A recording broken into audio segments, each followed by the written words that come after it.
ये कहानी है 15 साल के एक लड़के की जिसे एक 35 साल की औरत से प्यार हो जाता है। अब आगे इन दोनों के साथ क्या क्या होता है ये हम इस वीडियो में देखने वाले हैं। हेलो दोस्तों, आज हम जिस मूवी को एक्सप्लेन करने वाले हैं उस मूवी का नाम है द राइडर, जो 2008 में रिलीज हुई थी। मूवी स्टार्ट होती है और हम माइकल नाम के एक आदमी को देखते हैं। वो लास्ट नाइट एक औरत के साथ था। माइकल का डिवोर्स हो चुका था और वो एक अच्छा लॉयर भी था। माइकल की एक बेटी भी थी जिसका नाम जूलियट था। जब वो औरत वहाँ से चली जाती है तब माइकल विंडो पे आके एक ट्रेन को देखने लगता है और इसी के साथ मूवी फ्लैशबैक में चली जाती है, जहाँ पर हम माइकल को देखते हैं जो कि 15 साल का था। माइकल जब स्कूल से घर आ रहा था तब अचानक ही उसकी तबीयत खराब हो जाती है और वो उल्टियाँ करने लगता है। तभी वहाँ एना नाम की एक औरत आती है और वो माइकल की हेल्प करती है। जब माइकल रोने लगता है तब एना उसे गले लगाती है और उसे संभालती है। इसके बाद वो माइकल को उसके घर तक पहुँचा देती है। एना एक कंडक्टर थी। यहाँ डॉक्टर माइकल से कहता है कि उसे स्कारलेट फीवर है, इस वजह से उसे अगले 3 महीने तक घर पर ही रुकना पड़ेगा।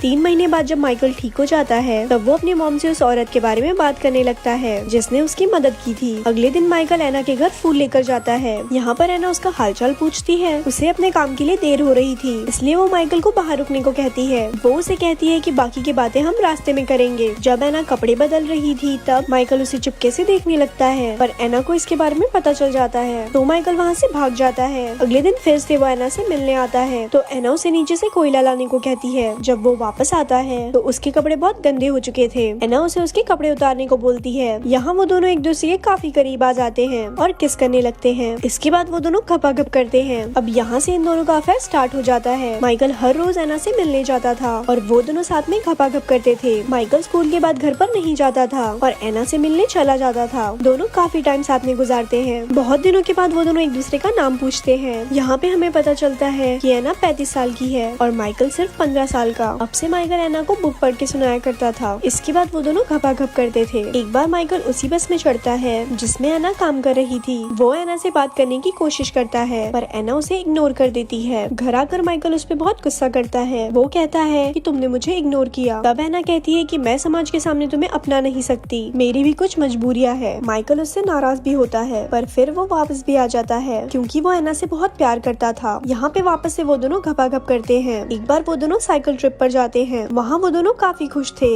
एना भी माइकल को बहुत पसंद करती थी। लंच करते टाइम एना मेन्यू कार्ड को देखकर कहती है कि मैं भी वही खाऊंगी जो माइकल खाएगा। दरअसल एना अनपढ़ थी, उसे पढ़ना लिखना कुछ भी नहीं आता था। ये बात उसने माइकल को भी नहीं बताई थी। माइकल उसके लिए एक पोयम लिखता है पर वो उसे कभी सुना नहीं पाया। उन दिनों माइकल को स्कूल में एक लड़की मिलती है जिसका नाम सोफिया था। वो माइकल को बहुत पसंद करती थी पर माइकल उसे इग्नोर करता है क्योंकि वो बस एना से ही प्यार करता था। अब एना का प्रमोशन हो जाता है, उसे ऑफिस का जॉब मिलता है। माइकल का जब बर्थडे आता है तब वो अपने दोस्तों को छोड़कर एना के पास जाता है। एना उस पर बहुत गुस्सा करती है। वो कहती है कि मेरे वजह से तुम अपने दोस्तों को मत छोड़ो, पर यहाँ पे माइकल उसे मना लेता है और आखिरी बार वो दोनों घपाघप करते हैं। अगले दिन एना माइकल को बिना बताए घर छोड़कर चली जाती है। माइकल जब एना के घर आता है तब एना वहाँ पर नहीं होती। माइकल का दिल अब टूट जाता है। इन दिनों वो बहुत उदास रहने लगता है और अपना वक्त अकेले ही बिताया करता है। ऐसे ही 8 साल बीत जाते हैं। माइकल अब 23 साल का हो चुका था। वो अब लॉ स्कूल में पढ़ता है। एक बार सारे स्टूडेंट्स को केस ट्रायल देखने के लिए ले जाया जाता है। ये केस दरअसल नाजी लोगों के द्वारा 300 महिलाओं के मर जाने का है। इन 10 नेजी लेडियों पर आरोप होता है कि उन्होंने 300 औरत को एक जलते हुए चर्च में मरने के लिए छोड़ दिया। अगर वो चाहती तो वो उन्हें बचा सकती। इनमें से एक नाम एना का भी होता है। माइकल जब ये सुनता है तो उसे यकीन ही नहीं होता। जिसके साथ उसने अपने खूबसूरत पल बिताए वो औरत ऐसा भी कर सकती है, ये उसने सोचा भी नहीं था। पर माइकल ये मानने के लिए तैयार नहीं था कि एना ऐसा भी कर सकती है, कि एना किसी को मार सकती है। बल्कि उसने तो उसकी मदद की थी जब वो बीमार था। एलिना नाम की एक औरत उन 300 जूस में से बच गई थी और इस पे उसने बुक लिखी थी, इसीलिए वो सब हो रहा था। उस टाइम जूस को बहुत मारा जाता था। एना पर आरोप था कि उसने अपने साथियों के साथ मिलकर उन्हें मरने के लिए छोड़ दिया। एना बेगुनाह साबित होने का बहुत कोशिश करती है पर उसकी कोशिश बेकार जाती है क्योंकि उसे पढ़ना लिखना नहीं आता था। माइकल को भी ये बात अब पता चलती है कि क्यों एना उसे हमेशा बुक पढ़ने को कहती थी। कोर्ट में एना को उम्र कैद की सजा सुनाई जाती है। माइकल अपने प्रोफेसर से कहता है कि एना बेगुनाह है, पर प्रोफेसर कहता है कि अब कुछ नहीं हो सकता, एना ने खुद अपना गुनाह कबूल किया है। इस तरह वो अपने पहले प्यार को जेल जाता हुआ देखता है। उसे बहुत दुख तो हो रहा था पर वो कर भी क्या सकता था। कुछ दिनों बाद उसे एना से मिलने की परमिशन मिल जाती है पर वो उसे मिले बिना ही वापस चला जाता है क्योंकि कहीं न कहीं वो भी एना के साथ वो करना चाहता था जो एना ने उसके साथ किया है। अब माइकल अपनी लाइफ में बिजी हो जाता है। वो शादी कर लेता है। उसकी एक बेटी भी होती है जिसका नाम जूलियट था, पर वो वो अपनी वाइफ के साथ कभी खुश नहीं रह पाया क्योंकि वो हमेशा से ही एना से प्यार करता था।